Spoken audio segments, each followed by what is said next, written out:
مامان فردا عید قربونه، نمیخوایم برای زن من عیدی ببریم یا براش یه قربونی بگیریم؟ برای خریت تو، برای اشتباهی که من کردم. گوسفند بدبخت باید تاوون بده. خیلی خوشم میاد از زنت. تو این گرونی گوسفندم بگیریم. چه خبره؟ بگو رسم نداریم. بیر کن بابایا.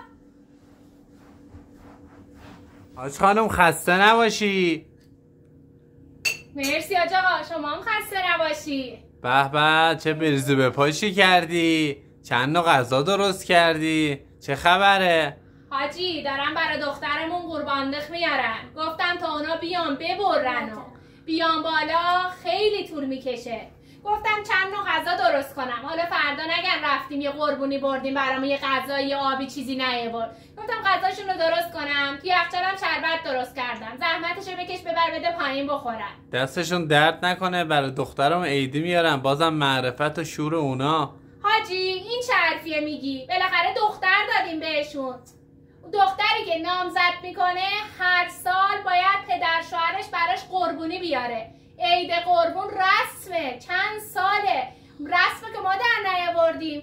همه پدر شوهره برای عروسی که نامزد میکنه قربونی میبره.